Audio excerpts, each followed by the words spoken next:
Welcome to Carolyn's Art. I'm Carolyn Thompson, and I'm your host of Carolyn's Art.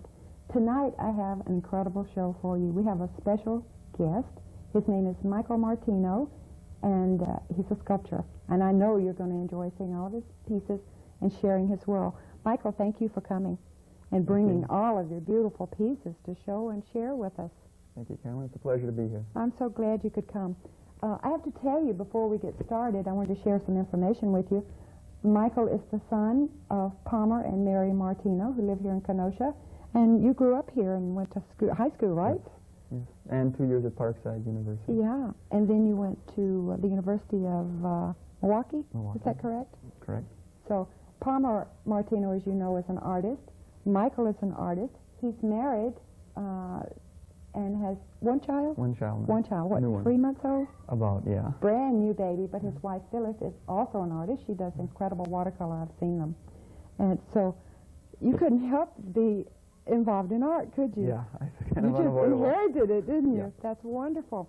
Listen, I know that everyone in our audience is as curious about sculpture as I am. How do you begin? How do you get your ideas? We're just hungry for information on anything you want to share with us. Okay. What I start off with first, I guess, is just getting the idea. A lot of times it's just my wife and I will be walking along in the mall somewhere, and we'll see kids hanging around, sitting down, standing up, talking, whatever, and they'll have a certain pose or something that catches my eye. Something like that might do it. It might be I might be walking down the street and see somebody sitting at a bus stop or something. I've done that before where it just catches my eye and I get a certain feeling about it and I want to capture that. Yeah. So what I'll do is, the next step is once I kind of see something that I like, is to do a small sketch. It might be just a real quick thumbnail sort of a thing just to get the basic pose, where the arms are, where their legs are, how the clothes are hanging, and maybe their hairstyle, something about them that makes it look interesting to me. Mm-hmm. And then it's a matter of just going home and taking some wire, building an armature, which is kind of like the skeleton for the piece, and I have to work with it so that I can kind of anticipate how thick and how far out the plaster is going to be built up on the armature. So once I get that basic gesture and the idea of where the piece is going to be on the armature, then it's a matter of just adding the material, which is usually some hemp, which is what they make twine out of, and then plaster on top of that. Okay. Now, you're not, this is not written in concrete, the emotion that you start on this one piece. You can change in midstream if you decide you don't like it. Is that correct? It tends to kind of change by itself sometimes. Like, that's one of the things I like about working directly in plaster, like some of these pieces here, the white ones. While we're talking about this, let's have the camera go to some of these plaster pieces. I would like, and then Michael can show you what he's talking about and what he does with the plaster pieces. Let's look at this one. Let me hold this one up. Sure. This is so beautiful. What do you call this one, Michael? Angel. She is just gorgeous. Look at this. Can you come in real close on this? There we go. Really close so we can get some detail. Let me turn her around. There. Let me look at the detail. Her nose, little eyes. Look at the tennis shoes. That is just precious. Let me turn around this way so you can get a view from her this way. This is exactly the way you'd see a child sitting. When I do them, exactly. I try to get not as much of some of the detail in the clothing and that, but the main thing I'm concerned with, I think, is more the gesture and the expression in the face, and that's where the looseness of the plaster, it's more of the gesture. That's what I want to catch, and that's why I want to keep kind of fresh. So by using the plaster at a stage where it's kind of almost like pudding, where I can drip it on, I don't have total control over it. So but you can capture the essence you're looking for. Yeah, and it'll do It's things beautiful. that I don't anticipate, and sometimes the way the plaster goes works better than what I could have ever planned on. I have to tell you, Michael and I were talking earlier today about the show and about his work, and he told me the most interesting story about a piece that he did. It was called Bus Stop. Is that correct? That was the name of it? Would you tell our audience how that started? And yeah. it was so interesting. I loved it. We don't have that piece here. I have, by the way. We do have I have, it will not show up too well, but I can describe it. This is the photograph of the piece that Michael did called Bus Stop. It shows an elderly man kind of hunched over, does it not? Yeah. He looks a little depressed, tired, Yeah. just exhausted. You may or may not be able to see that, but it just looked beautiful to me. I would like you to tell us about that. The story behind that is that I was in Minneapolis and I was going to meet a friend for lunch, and I was just walking down the street downtown Minneapolis, and there just happened to be this guy sitting at a bus stop, and he was just slumped over. He had his legs crossed and his arms crossed in front of him, and his head was hanging down, and he just looked like he was really down and out, and for some reason it just caught my eye. There was something about the way he sat. I'd never seen anybody just sit with both legs and arms crossed and just slumped, so dejected, it seemed like, and exhausted. And when I got closer to him, I noticed that on the side he had like, there was a cigarette and a matchbook, and one match had been taken out, and the cigarette was wet on the end, and it just seemed like he had tried to light the cigarette and just kind of just gave up. I mean, he was just sitting there like that. Just did not have the energy, huh? Yeah, and it touched something in me, and I just saw that, so I didn't want to bother him, and I didn't want to disturb him or anything, or have him move either, so I kind of went over to the bus stop bench there, and I kind of sat down near him and just I kind of would look over, and just so I would kind of, in my mind, remember where everything was, how his hands were, how he looked.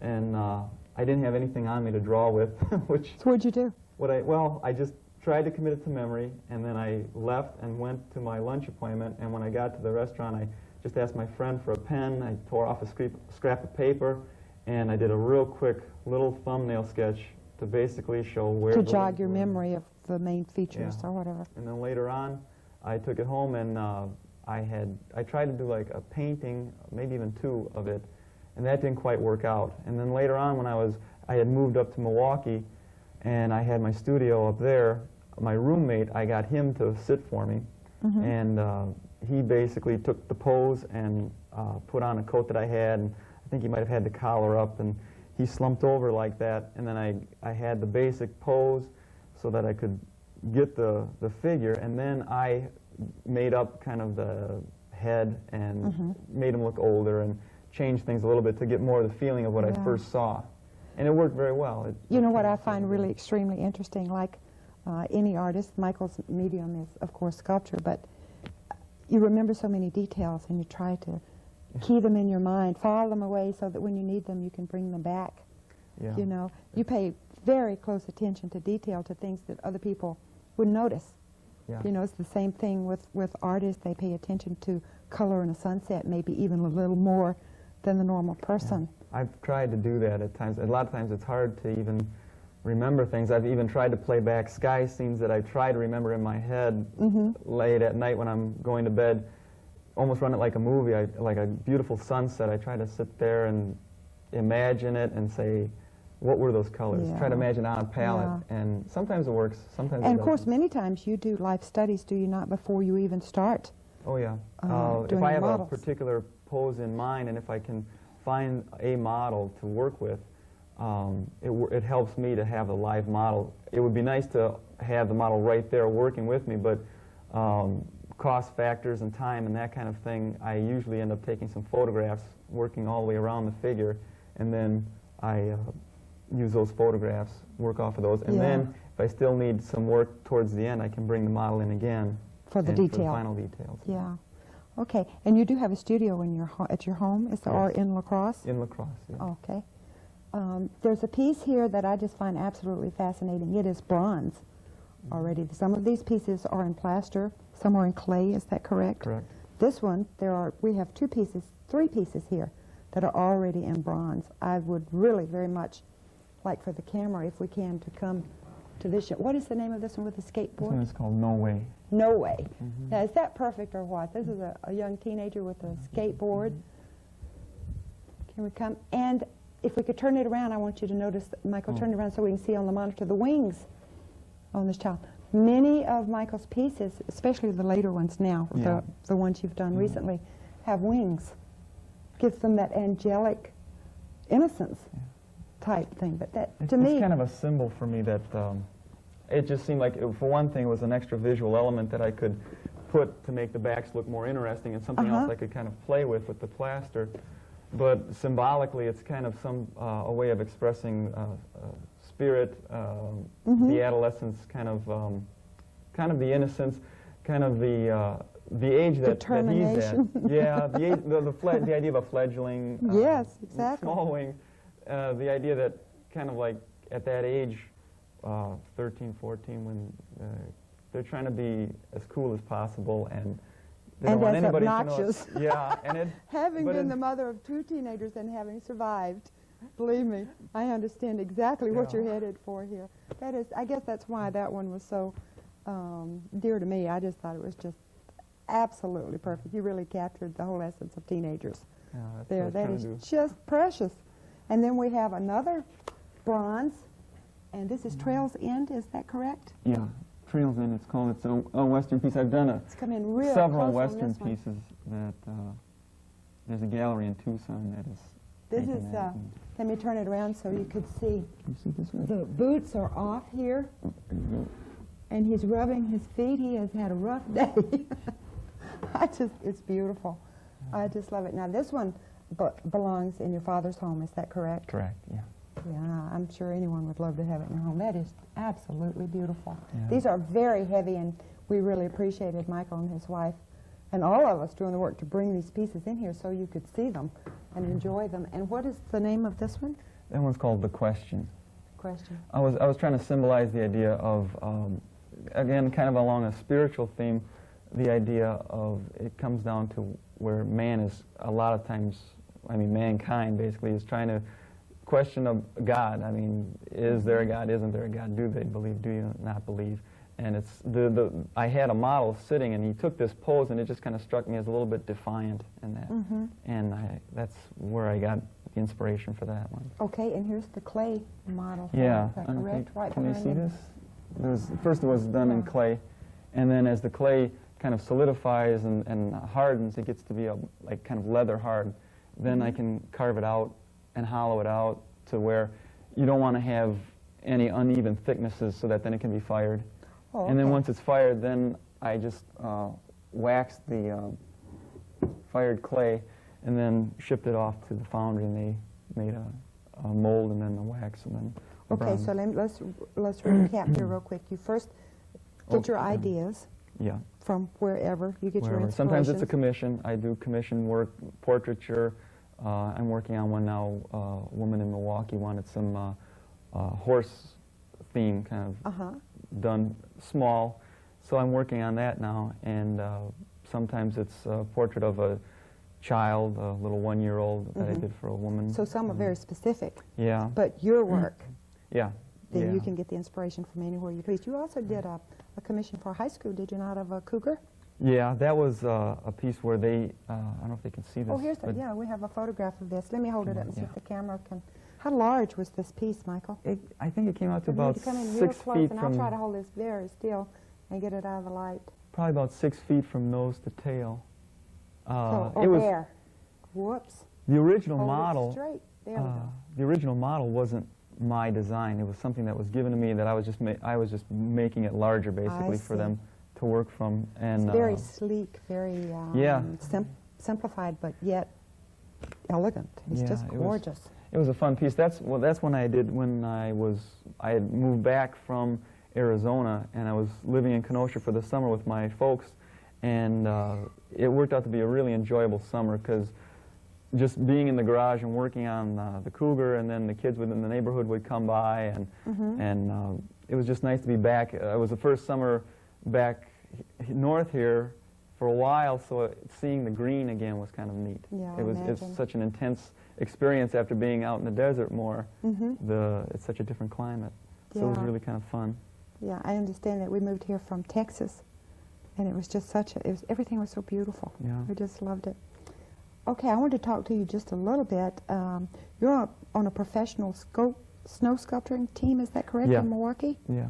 And you have 2 other team members, two is that teammates. correct? The captain is Tom Queoff. Let me see if I can find a picture of them, and Yeah. maybe we can show it while you're telling us.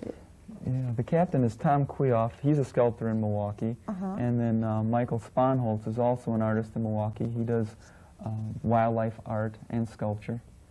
And we've been carving snow together for probably about 5 years now. Here we are. Here's a picture of his teammates. Yeah, this is Tom in the middle and Mike. Okay, so Tom's in the middle and Mike's over here. Is that correct? Yeah. Let's see if I can get that straight. There, that's a pretty good shot of him. Yeah. Okay, and I wanted to show a couple of pictures of some of these sculptures you've done. Sure. I find this incredible. That I asked Michael this afternoon, I said, how can you bear to build such beautiful things and then have them melt? And his answer, I thought, was perfect. He's normally not there to see the melt. I don't know how he could stand to see. Here was one I wanted to show. This is Old Man Winter, is that not? Mm-hmm. I'll hold him up and you can explain a little bit. Let's wait until it comes in real close. Look now, how large, look at the size of these men. Yeah. Yeah, and then look at the size of that sculpture. There's no armature in the sculptures either. There's no wires or steel infrastructure. It's just solid snow that we carve. They start with a block. They'll start with a plywood walls that they put together and hinge the corners, and then they put the snow usually through a snow blower to make a consistent texture. Then they take a front end loader, put it up inside on top, and dump it into the box. Wow. There's people inside the box that are stamping this stuff down, and they just keep filling it and stamping it. And then they let it freeze for a while, and then they pull off the sides. And then you go to work. And then we can go to work. This is the side view of that same sculpture. This is just incredible. Yeah, I'm telling you. It was putting a smile on Old Man Winter was the theme that we chose, and it was the face was Old Man Winter, and around the back there was a skater symbolizing the skating. There was a bobsledder coming off of one of his locks of hair. And yeah, now here's a picture that really shows the detail on the facial feature on that same sculpture. You can see the... Yeah. And there are Michael, Palmer, and Mary, is that correct? Correct, yeah. It's Michael's mother. Yeah. We need to focus it. There you go. Look at the detail. That's incredible when you think of the tons of snow that you're sculpturing with. What kind of tools do you use for this? Actually, my teammates are very good at coming up with original tools. They developed a few things. One of the things that has since come, a team in Colorado kind of named it for us. We let them borrow it.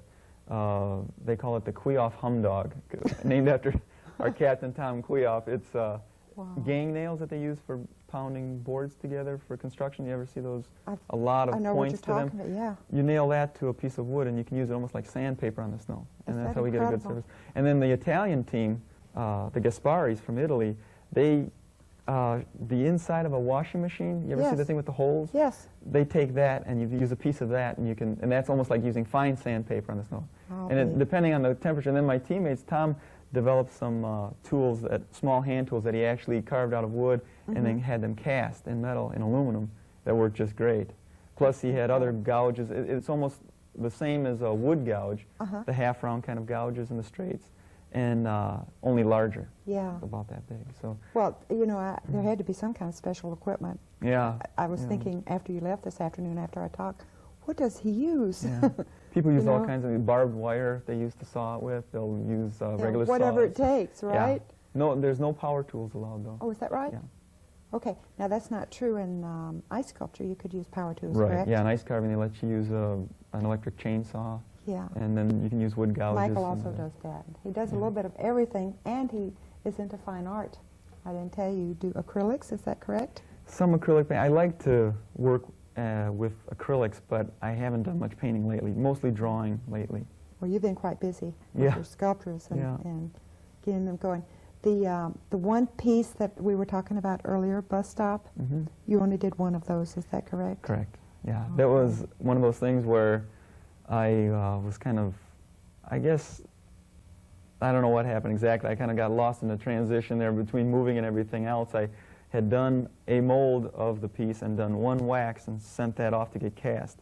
And somewhere along the line, I think the mold deteriorated, or I lost it somehow. I didn't, and so I only had the one. It was such a beautiful, beautiful piece. I wish we had it here, but it was sold. Yep. But it was, you also, you mentioned earlier that you do commissions.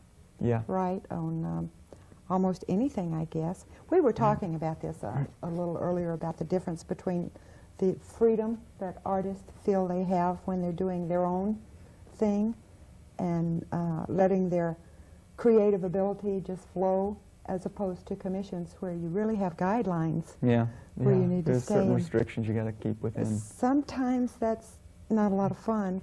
Sometimes it can be, but it really restricts your creative ability. Yeah, to it can. let it just happen. Yeah, it's if you don't like working like that, then you really shouldn't take a That's commission right. because it's a patron, it's their money, they're trying to achieve something themselves, and they're hiring you for that purpose. And so, at the beginning, you need to set guidelines. Set guidelines. Let them know this is as far as I can go with it. This is what I will do for you, and they can tell you that no, this is what I want, and this is what it has to be. And then you can tell them, no, I'm sorry, I don't do that, or yes, okay. yeah, I can do that for you. Say. Because otherwise, down the line, it can get very frustrating. Yeah. You know, I want to talk to you about this mold that you have over here on your left. Okay. See if we can bring that. It's very heavy, I'm sure. Yeah. Do you need me to hold part of that? I think I can get it. This is 2 pieces. The rubber is the first surface of the mold. This actually gets all the detail of the piece. And then the second is the plaster, what they call a mother mold, which contains the rubber so there's no deforming when you pour the wax in, because the rubber's flexible enough that it could move on you. And so you want to keep it really rigid. So you get the detail with the rubber, and then the mother mold is what holds it together. Okay, and then after you get the mother mold, is this the one they cover with wax? Okay, now As a this... founder? Explain that, what happens from here. Let's say, well, this is the mold for this piece. Okay. First I made the clay. A lady came to me, she commissioned me to do a portrait of her son. So in doing her son, I took photographs of him, worked from the photographs, had him come in and sit. And this has gotten kind of messed up from the mold making process, but basically this is the first step. Before you go any further, I have to comment on this one particular piece. Isn't that beautiful? It's absolutely, he's Langley, he's like teenagers are when they're in puberty and they're not quite men and not little boys. Their arms are too long, their legs are too long, they don't quite know what to do with all their arms and legs that they have. And look at the expression and the detail here. He has his baseball mitt. So, and to me, I told Michael, it looks to me as if he's dreaming of the World Series. You know, he has to be, he's so far off. Look at that. It's gorgeous. So that is... So this is the first step. And then I had this fired, so it was solid enough to make a mold off, and that I wouldn't lose it. And then what I did was actually I shipped this off to the foundry, and they made the mold this time. So they and took your foundry is It's where? in Tucson, Arizona. Okay. Because since I lived down there, I got to know them. I worked with them. I had worked part-time there, and so I trust them and I know them. So I go usually and send it to them. Okay. That's the Desert Crucible Foundry. Oh, okay. So the next step was for them to make the mold of it, and this is smooth on. It's a liquid that you mix a catalyst with it, and then it changes chemically, and then it'll set up into this rubber. And when it's in the liquid form, you can, by putting a wall up around the piece, creating a ridge, and then pouring that over the piece. That really picks up the detail, yeah, right? It'll pick up all that detail. Oh, wow. And then they, after making the mold, you put the mold together, and they can put, you take wax and you melt the wax, and you pour it into the mold, and you get one of these. Yeah, this is the wax, a wax You get piece a hollow wax piece. By pouring the wax in and filling up the mold, and leaving it sit for a little while the wax cools on the edges, and then pouring it out, you end up with kind of a slip, slush cast, they call that, when you get a coating on the inside, but you pour out the center. So then you've got the wax, and then from the wax, they would take this at the foundry and probably add a tree of wax, what they call sprues. These wax cylinders would come up, I call them like wax dowels, and you'd have them come up, and then there'd be a pouring cup, like a styrofoam cup, and all this would be wax. The wax sculpture, the wax tree, and then a styrofoam cup attached to that. Then they take the whole thing, the tree, the cup, and the sculpture, and they make a ceramic shell mold around that. Ceramic shell is basically this liquid, which is a slurry, they call it, and this material, it's a dust. It's kind of a glass-like material. When it's fired, that it'll solidify. Okay. So, and at that time, the wax melts. Well, not yet, not yet. Well, yeah, when they heat it. First, they need to put a coat of slurry on this, then they dust it with, the ceramic shell. They let that dry. They do it again. They dust it. And about 7 times, 7 layers, you end up with a coat of about maybe 3/8 of an inch thick. Wow. And then that's when they melt out the wax. That's why it's called the lost wax process, because you lose that wax. They start with a torch to melt it out, and you get it running out. And then once they get most of it out, they take the whole mold and they put it into a kiln, and then in the kiln, that intense heat evaporates any residue of the wax that's left. So then you've got a hollow ceramic shell mold of what was once all wax and styrofoam. Then it's quite a process. It is. It's really labor intensive. Really? It's kind of an expensive process. So then they take that and they have that in the kiln. In the meantime, they're getting the bronze ready. They're heating it up to over 2,000 degrees and liquefying it and preparing it. And then they take the piece out of the kiln while it's hot. They've got fire suits on and that and gloves. And they put it in sand with the cup up. And they come over with the bronze and they pour it into there. They fill it all the way up, the tree and everything, the full cup. And then they let that cool for a while. And then while it could be still warm, but it's solidified by now, then they just whack it with a hammer and you can get all of that ceramic shell. You lose that mold. That's gets all broken. incredible. And then those sprues get all sawed off, that whole tree comes off, and they can reuse that bronze, all that scrap bronze. And then they go and they chase it off. They, any kind of pits they'll fill and any kind of bubble. Hopefully you won't have too many. There won't have been too many impurities. That's where, in it, the foundry comes in. Those people have to know what they're doing to have it work out really good. That is just incredible, the whole process. It is. So it's from start to finish, sometimes how long does it, of course I guess it depends, how large a piece is, how quickly you can arrange the foundry. For a small piece like this, and then they're busy too, so they have a schedule. Usually they allow about 6 weeks for me to, once they get it, to me getting a finished casting. How many pieces do you suppose you've completed, Michael? I couldn't say for you sure. You don't have any idea, huh? I really of course, I'm sure time. You don't keep all the pieces you work on. No, well, I mean, there's some that have been sold, some that are, in a gallery somewhere, some that are commissioned what galleries? piece. I wanted to ask you which. There's a gallery in Tucson, El Presidio Gallery in Tucson. There's a gallery that's just going to be Bill Daring I met him snow carving. He's opening up a gallery up in Michigan, up in Frankenmuth, Michigan, and that'll be opening up soon. So our viewers could view your work at that gallery very soon? Yeah, Is that correct? That'll be probably opening up in June. Pardon me. We'll see if he can make that deadline, but that's what he's planning on at least. Okay, and then I know you have some works in a couple of churches, do you not? Yeah, I was going to say there's another gallery in La Crosse, Satori Arts Gallery. Will show my work. In fact, he just came back from duty overseas because he got called away because of the Gulf thing, and he happened to be stationed in Germany though with the medical team. So he's back now, so I'll be probably showing my pieces there again too. And the commissions, there's a church in Holman, Wisconsin, and one just north of Minneapolis, St. Odelia's there, and then down in Tucson, that school. I think that's about it. There's some smaller ones that are personal commissions, not from an institution. St. Elizabeth of Seton, is that? St. Elizabeth Seton, that's the one in Holman. Oh, okay. That's what I was wondering. I'd like for you to tell us a little about each one of these pieces that are here, and we'll try to get as close as possible. We've done No Way. No Way. And what was this one called now? Again? This guy? Oh, this is just Paul. Paul. Yeah. Okay. I didn't know if you had a name for him, but he's just beautiful. I love him. And that one, is that Fiddler? The Fiddler? I don't know, can they see this? Let's hold that out in front. I think maybe they can get a better view of it. There we go. He is really nice. That was a guy that I know in La Crosse who was actually from Coon Valley. He's a musician, and he had photographs of himself fiddling and playing banjo and that kind of thing, and other people.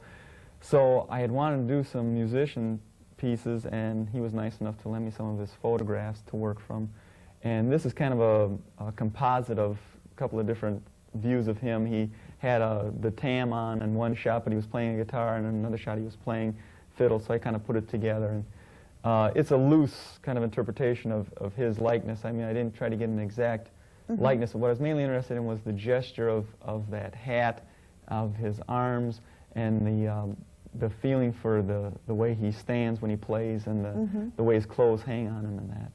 And again, when I'm working, sometimes the piece starts to take on a personality that I can start to see kind of, so I just go with it. Like I started one where it was going to be kind of this thin young folk singer, and as I kept adding more plaster, it became this chunky-looking, middle-aged gentleman with a guitar. It really was, and it worked out a lot better.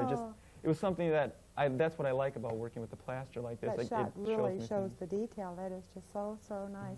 Okay, and then we have the one you call it 2 o'clock? 2 a.m. 2 a.m. This is 2 I love this. This piece was basically kind of almost like an assignment in a way. It was, I'm a member of the East Bank Artists Association, which is a group in La Crosse, and we had a show at the Pump House, which is the art center there, and the theme was motherhood. And so I thought... there, they got a nice shot of it. So I thought that for me, for motherhood, I think of the kind of the downside of it, the stuff that really makes a mother, the woman that you appreciate above everyone else because she goes through things like this. That's right, she's there. You're not even aware of it, she's there. And that's right. I tried to capture that feeling of just waking up 2 o'clock in the morning, a colicky baby. The mother is so tired that, she can't hardly keep her eyes open. But she's not too tired to hold her baby and comfort him. That is just so beautiful. I mean, really, that's very appealing to me. And you have another large one of that's Nanny, correct? Nana, yeah. Nana, yeah. This one is basically...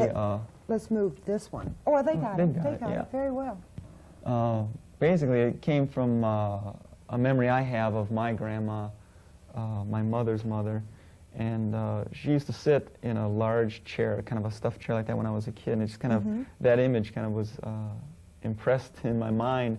And the wings, again, I was just kind of experimenting with the wings again, and just as a symbol of spirit and wisdom and, long life and that kind of thing. And again, as just a visual element too. I love the way our hands are folded. My grandmother always had her hands folded like that in her lap. I guess that reminds us all a little of our own grandmothers. Yeah. That's a beautiful, beautiful piece. The next piece I'd really like for us to go to is the one, the opening shot that we had on the pedestal over here of the two little girls. Is that correct? Yeah, it's called Grapevine. Grapevine, right. I am so impressed that I'm remembering the names of these pieces. Okay, let's go to Grapevine over here on the pedestal. We'll give them just a few minutes to... Farther over. We need over here on the one on the wooden pedestal. To your right. There you go. There we are. There you go. And a real nice close-up, so that this has a lot of detail in this piece is very nice. Two separate individual little girls, is that correct? You were correct. Look how one is whispering into the other's ear, gossiping.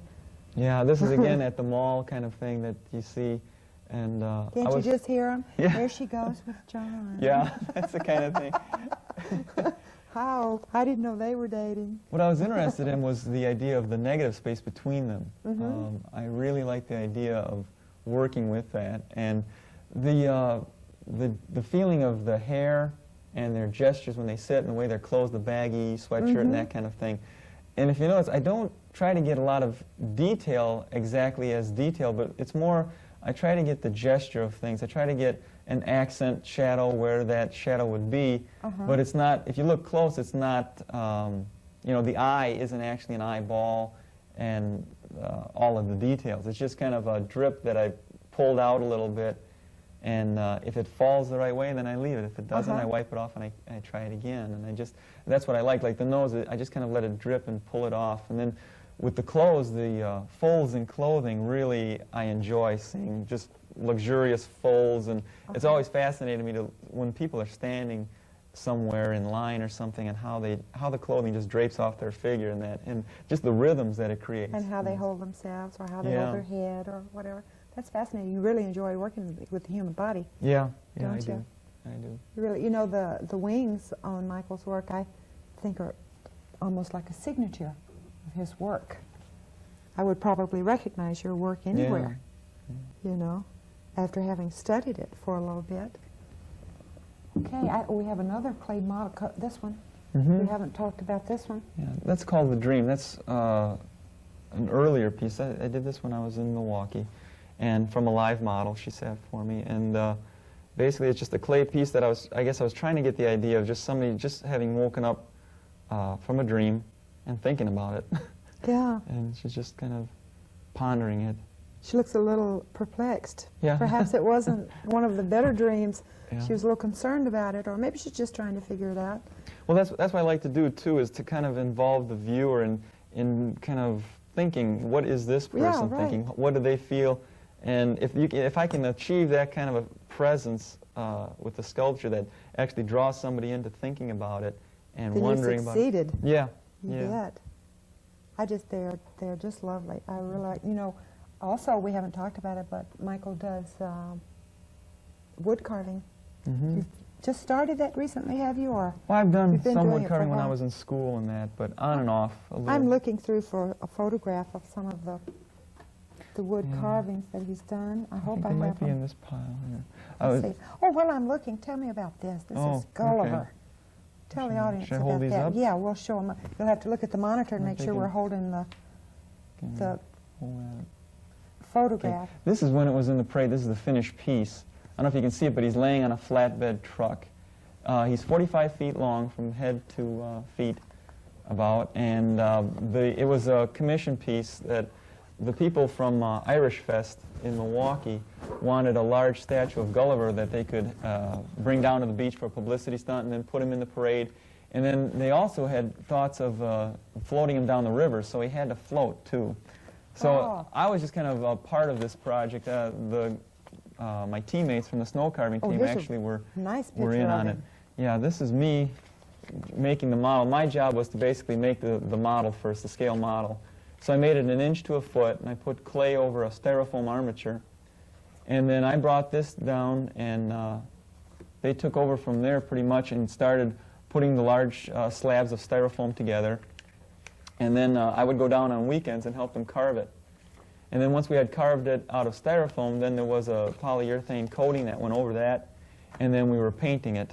And that was quite a process, wasn't it? Yeah, it was just one of a team of people that were doing it. Here's us when we were carving the head. I don't know if you can see me. I have the white face with the mask. The other guy is my teammate, the captain, Tom Queoff, who basically kind of worked in getting this job for us. Look at the people back there. You can tell the size. Yeah, this is still in the styrofoam stage. We were taking chainsaws to it and a large hot wire tool that they made, and there was an engineer that Tom hired to help figure in some of the structural problems, and he comes apart right at the belt line. We don't have here's his feet. We don't have a full-length shot of him, but you can see there's a guy, Mike Sponholtz, right by the foot there. The holes in the feet there, those tubes go all the way through to the head.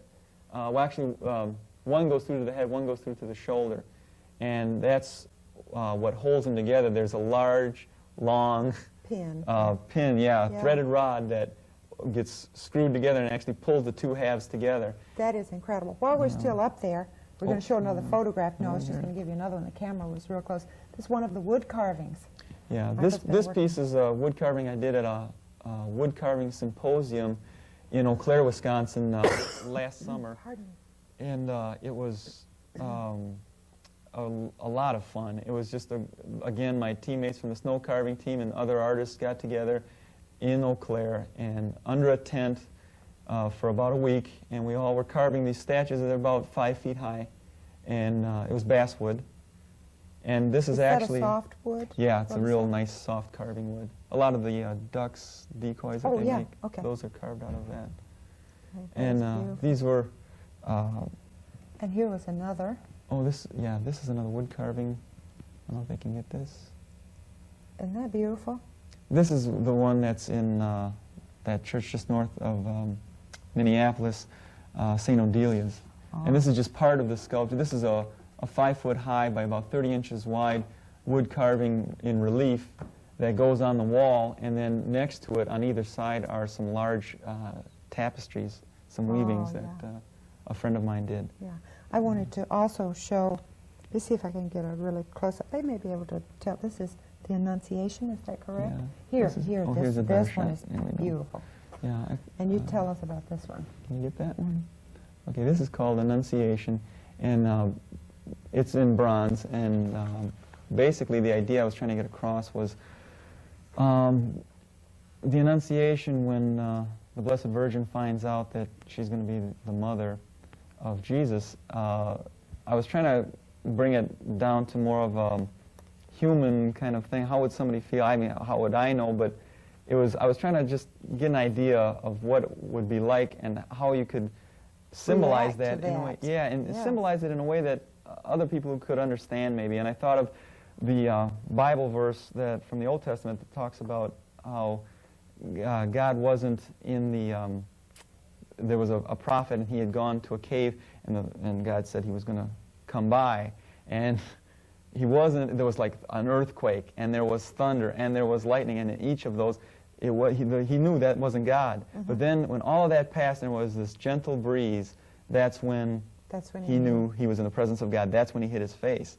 And so I thought, well, the gentle breeze, the idea of God coming as a gentle breeze, I thought that's what I wanted to get across. And so I had the woman, she's lovely, looking, or just kind of with her eyes closed. I mean, I've done this myself where you just feel the breeze. I just love that feeling. And so I tried to capture that feeling in that piece. Well, she's beautiful. Here's another photograph of another piece that is not here. We don't have it. This is called Welcome. This is a Western piece. I've done like several Western pieces that gallery in Tucson, the El Presidio Gallery. That cowboy and his dog, right? Yeah. This is kind of a top view of it. This is in bronze. That's really nice. Yeah, I try to get that feeling again of the moment when that dog just hits you and they're all over you, and they're so elated and that you're there. their tails are wiggling so much that their whole back end is moving, and they get so excited. I like that kind of action. While I was fishing around here in the photographs, I found a couple of photographs of a few more snow sculptures. Now, this was the model you used, right? Yeah. And this is out of plastiline clay. I'll hold this one, or maybe we can hold them both up. Yeah. Here's the model, and here's the actual snow sculpture. Can we maybe back up a little bit and get both these photographs in here? There we go. Okay, yeah, this is a side view. We've got a front view of it, too, that matches more. Tell me the size of this. Yeah, this one here. Yeah, there. What size are we talking? This one is about 15 feet high from the bottom of the kids to the top of the bird's wing, and the model must have been about maybe 18 inches high or so, out of plastiline clay. So we work from a model. We try to do a really accurate model to start off with, and then we usually put a scale box around it out of clear plexiglass, and we'll draw squares on it to scale. You know, say like our scale was an inch to a foot. Right. We would draw that around the piece, around the box, and then with that box around it, then working as a team, then we all are seeing pretty much the same thing. If there's ever an argument, we can look at the model and say, well, look at the box, look at the model, this is where it's at, instead of arguing about it. That is incredibly beautiful. That was for Peace Day, was it not? It's a group in, it was actually a showcase piece for the international meet in Milwaukee, and the idea that I was trying to get across was there's a group in La Crosse called IPLEP, the International Peace Lantern Exchange Project, and Dr. Jim Baumgartner started it. The actual idea started in La Crosse with another doctor, but then Jim took it and made it an international kind of thing where it's an annual event, usually around August 6th, first weekend of August, and they float lanterns and they exchange the lanterns with other countries. So Japanese and Soviet lanterns will be floating down the Mississippi, and our lanterns will be floating in Japan and Soviet Union and other countries. It's all over now, and it's gorgeous. It's the idea. I wanted to get the message out that this was going on, and I wanted to symbolize it, and that's why the two children exchanging the peace lantern with the peace dove behind them. Right. That's absolutely beautiful piece. Here is another snow sculpture. Yeah. Now this is one. Michael, tell us a little bit about. A lot of the snow carvings that we do are the captain's Tom Queoff's design. This is one of his. Let's get in real close so we can see. There we go. And actually, if I was in the picture, I would be about this high on it. So that gives you an idea of scale. It's about, again, it's probably about 15 feet high, I think. Goodness gracious. And we carved this. This was in Beaver Creek Valley, Colorado, for the International Ski Championships. And we were at the bottom of the men's downhill run. Is this the one you were telling me you were up in the...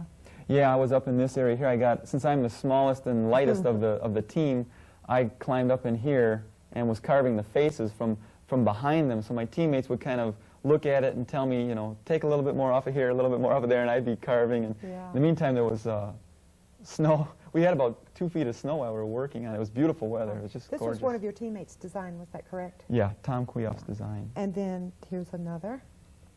Yeah, this is another one of Tom's designs. I find these snow sculptures just incredible. I don't work in abstract a lot myself, but Tom works almost totally abstractly, and so a lot of his pieces come off really nice in snow. And I just enjoy working on the large curves and that sort of thing. Oh, these are musical notes. Yeah, this is called the jasmine. This is kind of it's the shape of a saxophone plus the shape of a note kind of imposed in there, and plus the idea of playing off of each other, kind of like improvisational. Exactly. Right. Okay, and again, these are very tall, are they not? Yeah, probably again, maybe 13, 15 feet up. Wow. Okay, I'm looking real quickly to see. Here's a picture of, is this you, Michael, working on this sculpture? Yeah, that's me. Let me hold this one up. This is the wood sculpture he was talking about at the workshop? Yeah. That was about 5 feet high out of basswood. Again, I did that from, the model was one of my plaster pieces, the early ones with the wings. And that. I would love that. You have probably, I'm certain you have, worked on soapstone. Have you not before? You know, I haven't got, I've got some, but I haven't really worked on I've worked on alabaster, which is another soft stone, and I enjoyed working with it. And you hope to work on marble someday, right? Yes, I have a couple of pieces of marble that friends have given me, and I'm hoping to get to them eventually. I have an entire scrapbook on Michael Martino. Let me look through here and see what I can find. Fortunately, here are a few little sketches that you made. I'm sure you did these before you did the molds. Yeah, no, these are all, this is all down in Tucson, and basically it's just, like, this is a roommate that I had, and these are people that were in drawing, well, this is a friend of mine, this is drawing sessions that we had. We'd get together. Wherever I went, I would always try to get together with people and draw or paint, which really helped, at least like once a week. And there was one of the people I knew was a grad student at the University of Arizona there in Tucson. I especially like this one. Mm-hmm. Very, very nice. Let me turn over and see what I can find. Oh, we have more. Yeah, these are from life, studies, self-portrait. This is a lot earlier. That's not a very good portrait. These were a collection that Palmer's father had, Michael's father had, and we all know how parents are. They keep everything. Absolutely everything. Okay, there's some, this is nice. These are from when I was probably about 12 or 13, I think. I have around to take there. These out and show them. Early teen years. Is that right? Yeah. You won't believe this. Let me get these out and show you. Now, see, I would be totally happy at 48 doing something like this. He did this when he was a young teenager. Yeah. When I was younger, I really did enjoy animals. That was my thing then. Now it's people. Here's one. This is incredible. Yeah. Let me hold it there. That's plastiline clay. It doesn't harden, so we put a coating over it. That's what that clear shininess is. That didn't quite work. There was a woman who actually bought one of those from me with the clear coat over it, the horse kind of jumping like that, and she still had it. I had come back from college for a visit, and she was living in Chicago, and I was going to go down and visit a friend who was going to the Art Institute there to study film. So I went down, and she wanted me to come in and sign it. So she had it on a shelf. It was a little bit bumped up a little bit, but she still had it. And here's another. Yeah. What's the earliest age you can remember sculpting, Michael? Kindergarten. Kindergarten. 5 years old. My sister. This is beautiful. Look at the line from this. I cannot believe you were so young.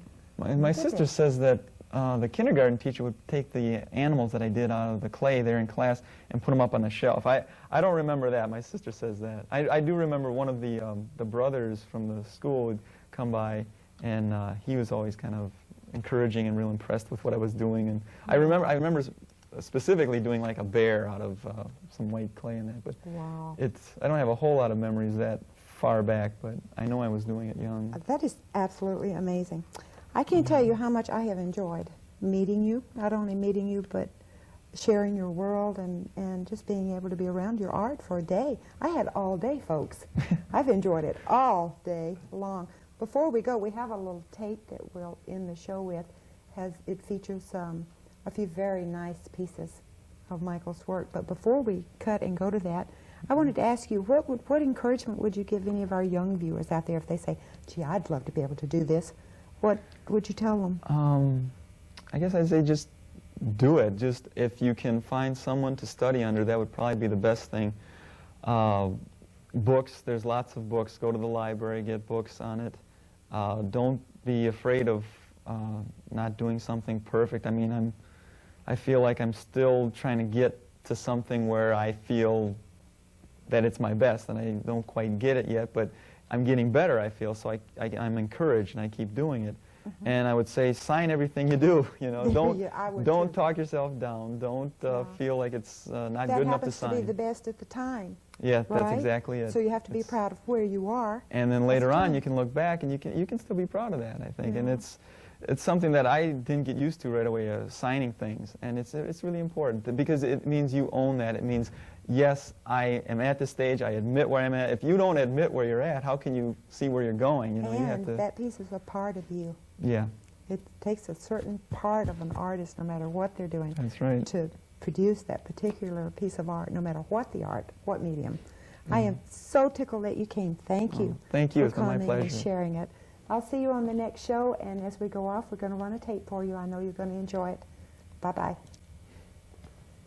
Okay, Carolyn, this again is the fiddle player. This is from the musician series that a friend lent me some photographs, and I stayed pretty close to the likeness of the gentleman. This is Annunciation again. There's the question. The patina is that golden color that they have on there, and then the green base. I asked for that specifically. There's another one that I have that I'm going to be doing with more like Annunciation colors. That's nice. Here's some clay pieces that I did.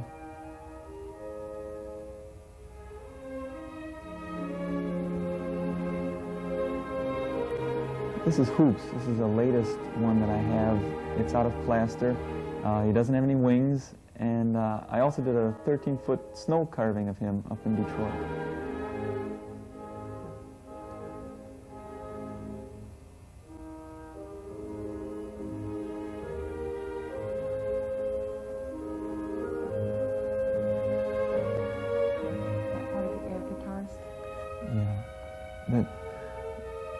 The one there is the air guitarist.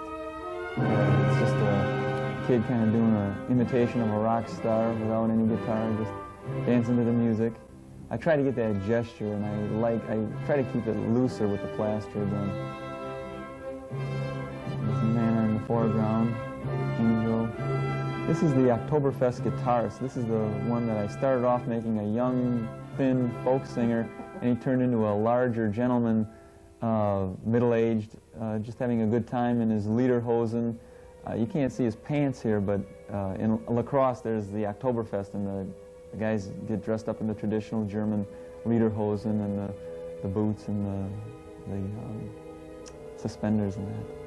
These are some clay pieces that I did, some figures. This is summer.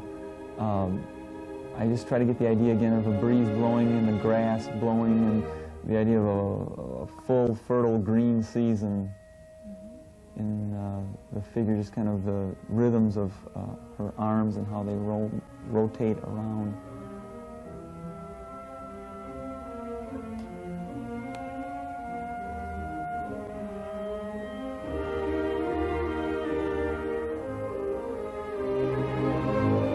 I'm hoping to cast that one in bronze someday. This is Annunciation again. This gives you that view of the face where I was trying to get, again, that gentle breeze. There's something about the breeze blowing over the face and the way it moves the hair and the clothes and that I really like. And this, again, is a smoother kind of technique. When I did the wax, it was a little rougher, and after I got it into the bronze, I actually ground it down with a tool, and sanded her down a little bit more to get the smoothness that I was looking for. She's magnificent. Thanks.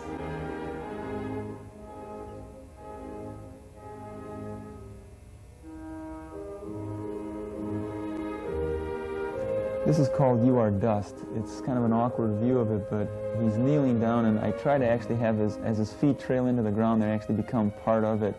And the idea was a spiritual theme of the idea that God's the creator, we're dust, and we will go back to dust. And then we have to face that in our lives, and kind of just the idea of man before God. This is No Way Again. Again, I try to get that defiance of the adolescent, and just the wrinkles in the clothes, the baggy jacket, and perfect.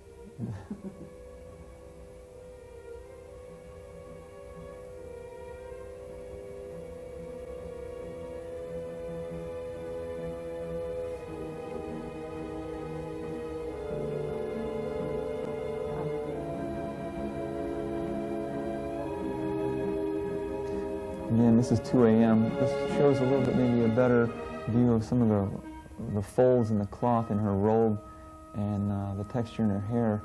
I tried to get the smoothness of the chair and kind of a frumpy look to it. Everything's kind of sagging. She's sagging, the baby's sagging, her robe is sagging. Everything is just kind of tired and worn out. And I was trying to get that feeling there.